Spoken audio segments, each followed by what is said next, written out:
Hello, listeners. This is Kat, and welcome back to Put Your Hands Up Podfics. This will be the continuation of Watch Your Heroes Fall. This will be part 25, chapter 28, entitled Phase 3, Step 7, The Old 1-2 Punch.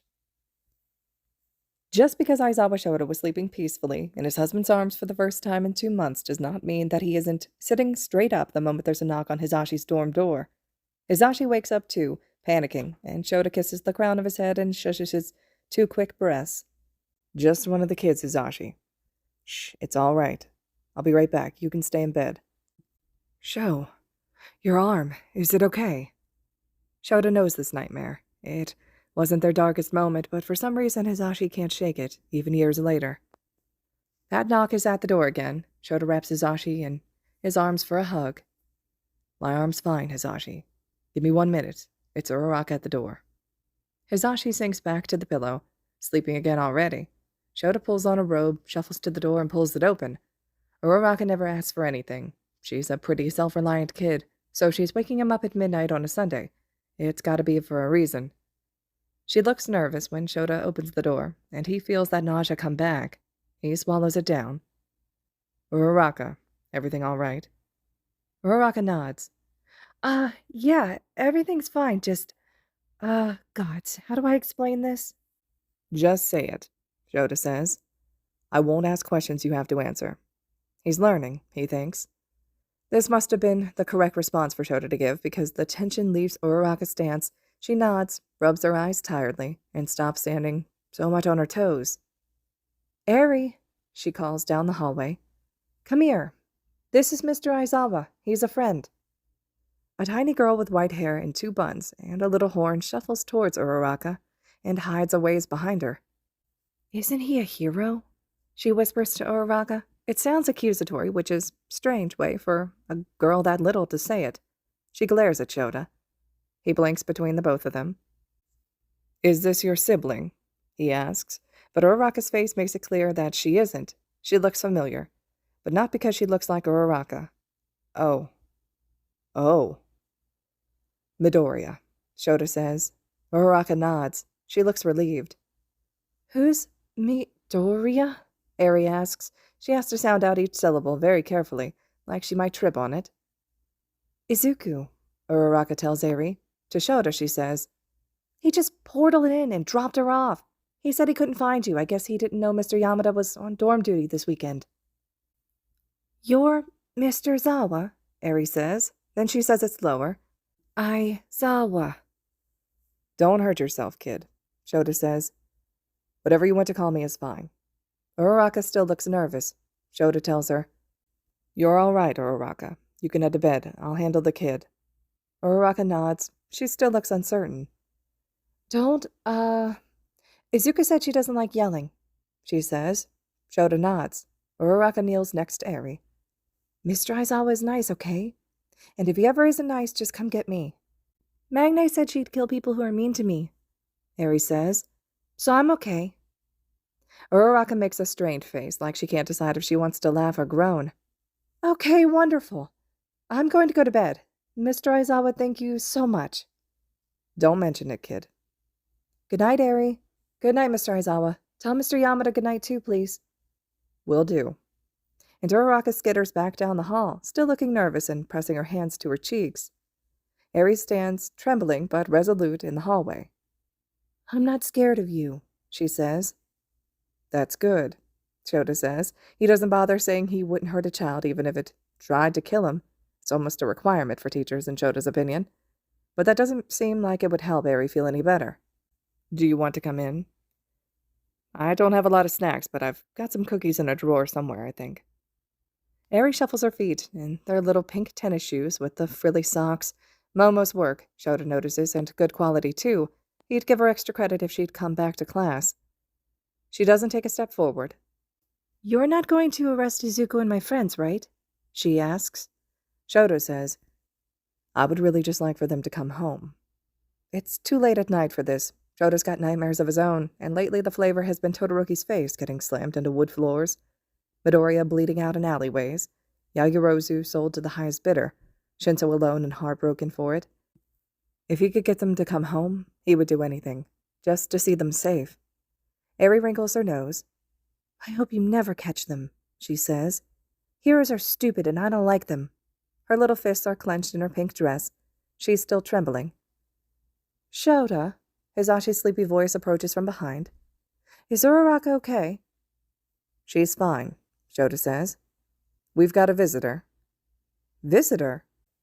Hisashi yawns, shoves his glasses over his face. He still squints through his grogginess at Eri, who seems to materialize slowly for him. But Hisashi has always loved kids. Oh my goodness, aren't you the cutest thing? Shota, why didn't you wake me up to tell me we have a little listener? You come right in, I'll get you cookies. Is he a hero too? Eri asks Shota. My name is Yamada Hisashi, hero named Present Mike. Are you going to arrest my friends? Dearest, who are her friends? Our kids, and the League of Villains.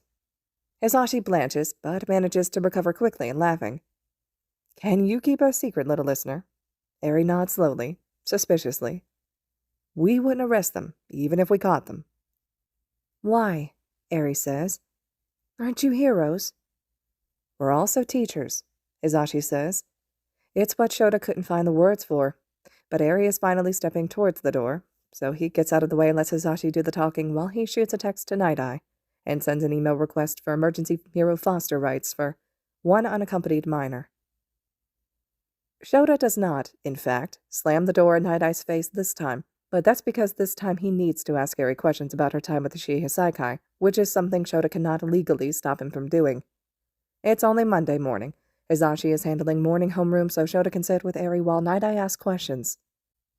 Shota hopes the kids don't all collectively shit their pants and think he's dying. It wouldn't be an unreasonable assumption, given the chaos of the past 2 months. Eri, can you tell me anything about Chisaki Kai's grand plan? Night Eye asks. Eri shakes her head. She hasn't said much. When Night Eye came in at first, she asked if he would arrest the League of Villains.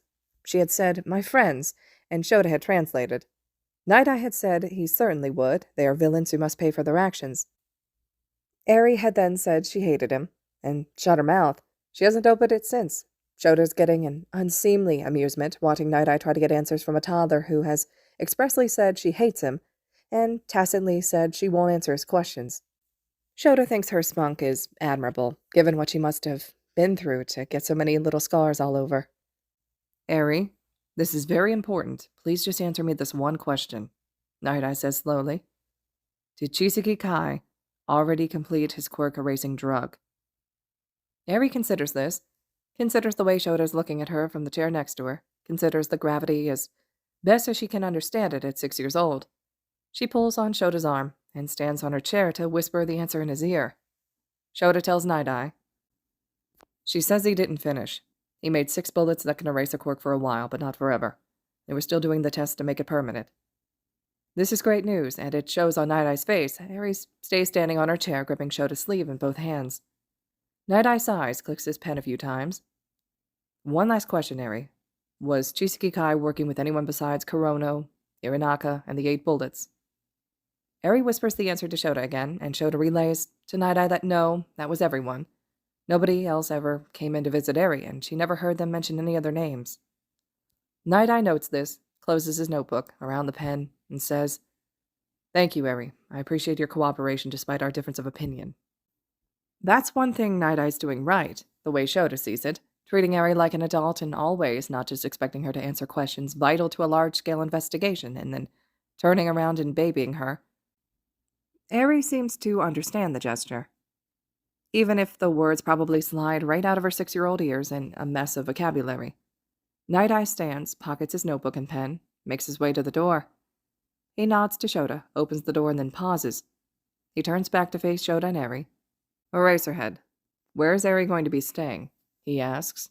He doesn't bring up that Eri, from the little they've been able to find on her, has no surviving relatives and only about a dozen or so people that know she exists at all. Shota tells him.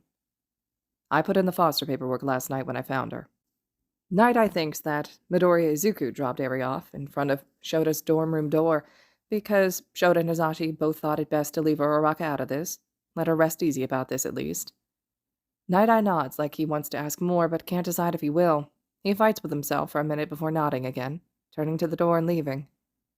Eri finally flops back to a sit in her chair, and Shota watches her visibly relax. Night-Eye had the tact not to mention it, but Eri had been shaking for about 75% of that interview. The exhaustion of being on high alert is creeping in now that he's gone. "I don't like that guy," she says eventually. "No?" "No. He wants to arrest my friends." Shota wants to ask if that's why she doesn't hate him, but that feels like digging for praise from a toddler, so instead he says, "You want a snack?" Chio had the chance to look over Eri before classes started for the day and claimed that, other than the little cuts which Chio healed with a kiss on the forehead, Eri was in good health. She had pinched Eri's cheek and given her a candy, and pulled Shota aside to say that while Eri wasn't dangerously underweight, she could do with a bit more meat on the bones. Shota had been instructed to give Eri healthy snacks as frequently as she'll eat them. What do toddlers eat? Eri peeks over at Shota through a curtain of well-brushed hair, courtesy of Hisashi, and says, "Do we have blueberry muffins?" "He is not dead," Mr. Yamada is screeching, loud even without the quirk, but it's no use. Half the class is convinced he is lying to save their feelings, and that Mr. Aizawa is dead in a ditch somewhere, or in critical condition in the hospital, or missing.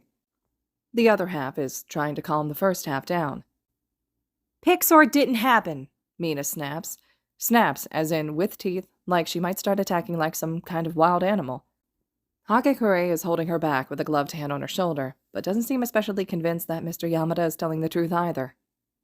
"If he's fine, then where is he?" Ojiro nods. "We just want to be sure he's okay. It's a reasonable request." Ida's trying to help Mr. Yamada keep order.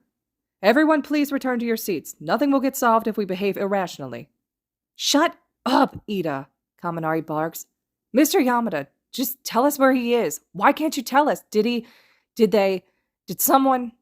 Kirishima pulls Kaminari by the arm to his seat, just in time for Kaminari to burst into tears, clinging to Kirishima's school uniform blazer. Kirishima pats his back, and to his credit, he does it with as little awkwardness as possible. Jiro, who really hasn't been the same since she saw Endeavor's video, is staring listlessly into the middle distance like she can't be bothered to be present for this.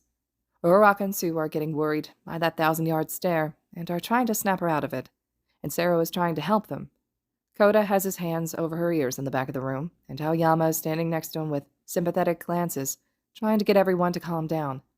Tokiyami looks like he's meditating at his desk. Shoji is calmly repeating his request to know if Mr. Aizawa is okay every 90 seconds, and Bakako is telling him to stop doing that. "Seriously, can you even hear me, tentacle freak?" And then Mr. Aizawa enters the room with a 6-year-old in tow. She's got bright white hair and a horn and red eyes, and she's wearing a sweater that everyone in class can tell Momo made, because they've all seen enough of Momo's work to know. The math's quicker for some people, like Bakako, who leans forward in his desk chair and mutters to himself, "The fuck are those assholes doing with a kid?" And then everyone else stops, stills, quiets, and does their own math. Child plus Momo made sweater minus Momo plus Mr. Aizawa late to class equals... "Izuku found a kid?" Mina says, squinting between Mr. Aizawa and the child.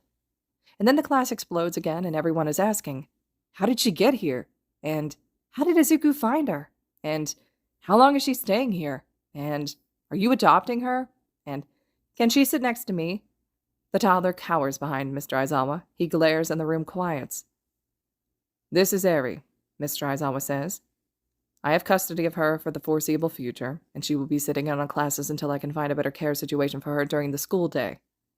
Do not ask her anything she feels uncomfortable answering, and Eri, feel free to tell them absolutely nothing, or tell them to shut up." Eri nods to Mr. Aizawa, waves to the class, and then resumes hiding behind Mr. Aizawa's leg. Uraraka calls from her seat, "Eri, why don't you come sit with me?" Eri recognizes the voice and nods shyly. She shuffles over to Uraraka, and Sato shuffles his stuff to Todoroki's old seat. He tries not to shiver at the ghost left by the last time he saw Todoroki in that video. So Eri can climb up into the chair next to Uraraka. Koda discreetly tears out a piece of notebook paper and passes it back to Eri with all of his extra pens. Mr. Aizawa gives Mr. Yamada a quick little kiss and takes over homeroom with a stern voice. "Today I'm telling you about morality calls." Ida, ever the class rep, tries to say, "The agenda says..." "I know what the agenda says," Mr. Aizawa interrupts. "But let me run this hypothetical by you. You find a vigilante in need of medical care after apprehending the villain you were trying to subdue. All right, listeners, this concludes chapter 28 of Watch Your Heroes Fall. Chapter 29 will be next. I hope you all are still enjoying. And as always, thank you so much for listening.